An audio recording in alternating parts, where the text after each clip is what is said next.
বাংলা একাডেমিতে প্রাতিষ্ঠানিক দুর্নীতি বিরোধী কমিশন। বাংলা একাডেমিতে গেলেন কমিশনের সদস্য কে জয়রমন। বাংলা একাডেমি এবং চারুকলা ভবনের দায়িত্বে যারা রয়েছেন তাদের সঙ্গে কথা বললেন কে জয়রমন।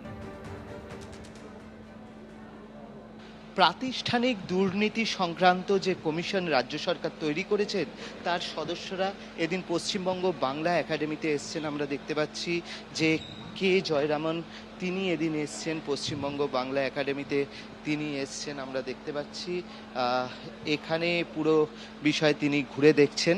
পশ্চিমবঙ্গ বাংলা একাডেমিতে তিনি এদিন এসছেন এবং তার যেটা বক্তব্য যে বেশ কিছু অভিযোগ তিনি পেয়েছেন এবং যে অভিযোগগুলো পেয়েছেন, যে বিভিন্ন ধরনের দুর্নীতির অভিযোগ তারা পেয়েছেন, সেই অভিযোগ পেয়ে দেখতে এসছেন।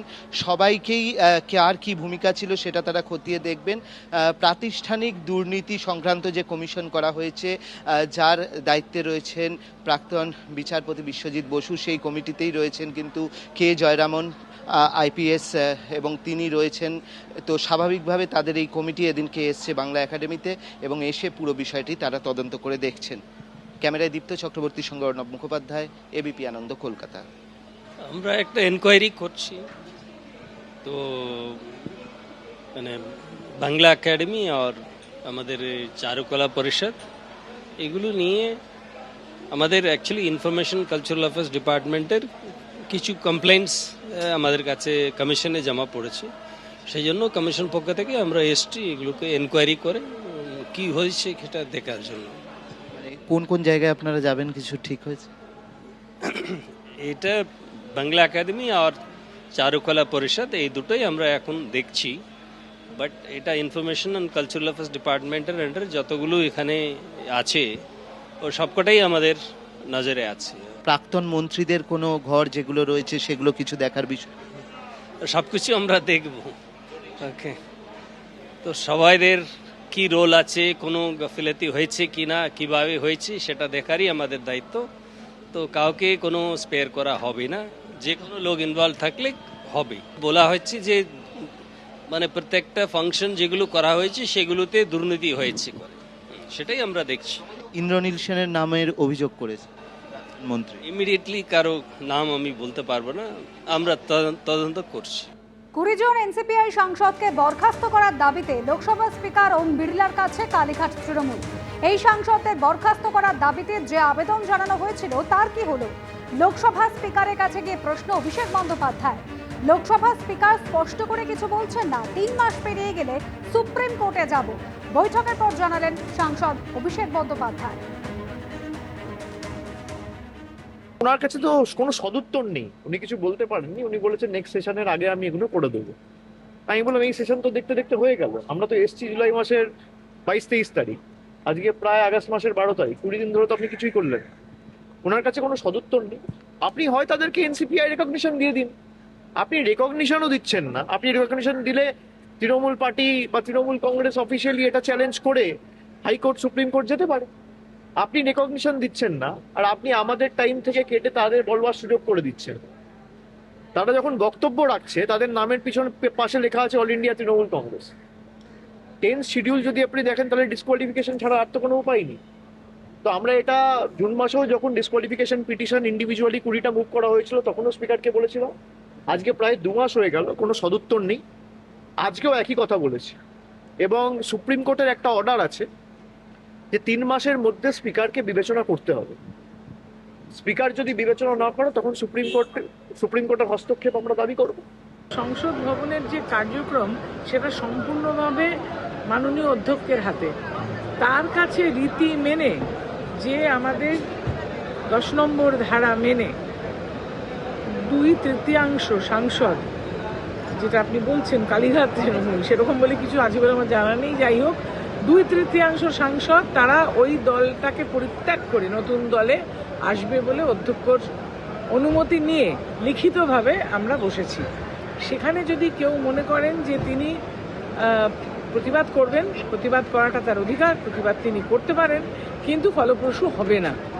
বরঞ্চ তারা এখন পিটিএবল কন্ডিশন ইংরেজিতে বলে না, ভেতরে 2 জন আছে, হ্যাঁ, এবং আর কেউ নেই। তাহলে তারা বাকিরা কোথায় গেলেন এবং ওনাদের দলটা কি হলো সেটা ওনাকে ভাবতে হবে। বিদেশ যাননি অভিষেক বাবু, উনি তো সুপ্রিম কোর্ট থেকে বিদেশ যাওয়ার পারমিশন পেয়ে গেছেন। এখানে আছে শুনে ভালো লাগলো, সাংসদে গেছেন। দেখুন, আমরা গণতন্ত্রে বিশ্বাস করি। লোকসভা স্পিকারের কাছে গিয়ে যে কোনো রাজনৈতিক দলের যে কোনো প্রতিনিধি তাদের দাবি রাখতে পারেন, ন্যায়সঙ্গত দাবি হলে নিশ্চয়ই স্পিকার সেটা বিচার করবেন। এবার অভিষেকবাবু কি চাইছেন সেটা অভিষেকবাবু বলতে পারবেন। আমাদের সঙ্গে 20 জন সাংসদ আছে। আমরা এনসিপিআই কে সমর্থন করেছি একটা নির্দিষ্ট ইস্যু নিয়ে, এবং পরবর্তীকালে একটা উদ্দেশ্য আছে যে আমরা যাতে দলত্যাগ বিরোধী আইনে না পড়ি, এবং যেহেতু আমরা তৃণমূল কংগ্রেসের নির্বাচিত প্রতিনিধি সেই জন্য আমরা এনসিপিআইতে আমরা প্রথম মার্জার করি, এবং পরবর্তীকালে যেহেতু 2/3 মেজরিটি নিয়ে অন্য কোথাও যেতে হয় আমরা 20 জন সাংসদকে নিয়ে আমরা এনসিপিআইতে মার্জার করি। আমাদের দলে যেহেতু এই মুহূর্তে 3 জনের বেশি সংখ্যালঘু সাংসদ আছেন, তার অনেকেই হয়তো এনডিএতে সমর্থন করলে কিন্তু তারা বিজেপিতে সমর্থন করবেন না। তো সেটা নিয়ে একটা টানাপোড়ান চলছে, এবং তৃণমূল কংগ্রেসও আমাদের সদস্যপদ খারিজের জন্য তারা স্পিকারের কাছে একটা আবেদন করেছে। সে আবেদন স্পিকারের বিচারাধীন আছে। তো সমস্ত কিছু নিয়ে আগামী দিনে আগামীকালকে এই অধিবেশন, বাদল অধিবেশন শেষ হচ্ছে, এবং বাদল অধিবেশন শেষের পরেই একটা রাজনৈতিক সমীকরণ তৈরি হবে। দিল্লিতে ছাত্র বিক্ষোভে পুলিশের দমন পীড়ন নিয়ে গত কয়েকদিন ধরেই সংসদে কেন্দ্রীয় স্বরাষ্ট্রমন্ত্রীর বিবৃতি দাবি করতে থাকেন বিরোধীরা, এবং জানিয়ে সংসদের ভিতরে এবং বাইরে বিক্ষোভও দেখানো হয়। আর এবার বিবৃতি দিতে চেয়ে লোকসভার স্পিকারকে চিঠি দিলেন কেন্দ্রীয় স্বরাষ্ট্রমন্ত্রী। ছাত্র আন্দোলন নিয়ে সংসদে বিবৃতি দেবেন কেন্দ্রীয় স্বরাষ্ট্রমন্ত্রী। সংসদ চালাতে দেবেন কিনা এবার বিরোধীদের ঠিক করতে হবে। সংসদে বিবৃতি নিয়ে বিরোধীদের চ্যালেঞ্জ কেন্দ্রীয় স্বরাষ্ট্রমন্ত্রীর।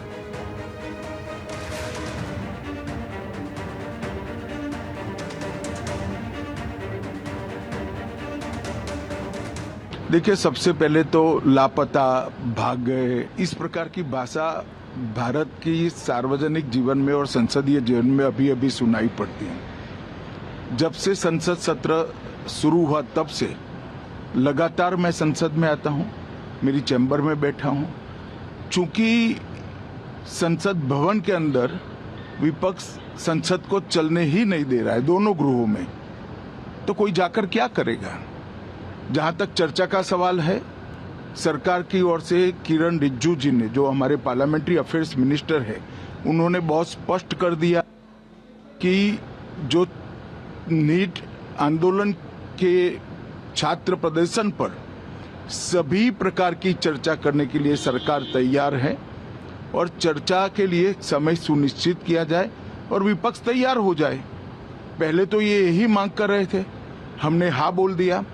मेरी ओर से भी मैंने कह दिया है कि मैं किसी भी सवाल का जवाब देने के लिए संसद में तैयार हूं, मगर वो चर्चा ही नहीं होने देना चाहते। अब जनता तय करे कौन भाग रहा है। आज 3 बजे तक स्पीकर साहब को वो पत्र दे दे, 3 बजे से लेकर कल 3 बजे तक सभी प्रकार की चर्चा के लिए हम तैयार हैं। मैं सदन में ही बैठूंगा, सबको सुनूंगा और सब चीजों का जवाब दूंगा। सरकार के पास छुपाने के लिए कुछ नहीं है। वो भी चर्चा करूंगा कि आपने क्यों चर्चा नहीं चाहिए। We are not interested in listening to Mr. Amit Shah's imagination. We are not interested in him giving us a lecture or a discussion. We are interested in one simple thing. And when I say we, I mean the younger generation of this country.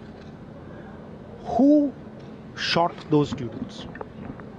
Who gave the order to shoot those students? Who blinded one of the students? Who shot one of the students in the ear? Who gave the order to beat the students with lathis, with nails? Who gave that order? That order was implemented by the Home Ministry. Delhi Police and RAC are both Home Ministry systems. Did Mr. Amit Shah give this order to shoot our children, or did he not? If he did, he should resign because he's culpable. And if he did not, he should resign because he's incompetent. तो गुब्बारे में से gas निकल गई, अब last minute वो उसमें फिर से गैस भरने की कोशिश कर रहे हैं, बट गुब्बारा फट गया है. Amit Shah has no courage. The Home Minister of India has no courage. He cannot come to the BJP আজকে যে দল ভাঙানোর খেলায় নেমেছে। এত সাংসদ ভাঙানোর পরেও, আজকে এত সংখ্যা থাকার পরেও তারা হাউস চালাতে পারছে না। দেশের স্বরাষ্ট্রমন্ত্রীকে তো হাউসে আসতে কেউ বারণ করে। আজকে গত 20 দিন ধরে তিনি হাউসে আসছেন না কেন? দেশের প্রধানমন্ত্রী হাউসে আসছেন না কেন? কথা তো এটাই হয়েছিল যে নিটের আলোচনার পর দিল্লির যে ছাত্রদের উপর হামলা এবং আক্রমণ, টিয়ার গ্যাস থেকে পেলেট গান চালানো, সে নিয়ে বিস্তারিত আলোচনা হবে এবং সেখানে হোম মিনিস্টার ক্ল্যারিফাই করবে। তো আজকে নিটের আলোচনা শেষ হয়েছে, প্রায় 10-12 দিন হয়ে গেল। হোম মিনিস্টার কোথায়? যে কথাগুলো সিলেক্টিভলি লিক করছে হাউসে এসে বলুন। স্বরাষ্ট্রমন্ত্রী পার্লামেন্টে এসে কেন স্টুডেন্টের ওপরে গুলি চালিয়েছে, প্যালেট গান চালিয়েছে, তার জবাব দিক। আমাদের একটা সিম্পল দাবি, আমরা প্রথম দিন থেকে বারবার সব এমপির, অপোজিশন যত এমপি আছে সবাই মিলে আমরা একটাই দাবি করছি যে স্টুডেন্ট যারা দেশের ভবিষ্যৎ, তাদেরকে কেন প্যালেট গান চালানো হলো, তাদেরকে কেন মারা হলো বিভিন্ন জায়গাতে, তার উত্তর স্বরাষ্ট্রমন্ত্রীর কাছে দিয়ে দিক। আমাদের এইটা সিম্পল দাবি। এবিপি আনন্দ, এগিয়ে থাকে, এগিয়ে রাখে।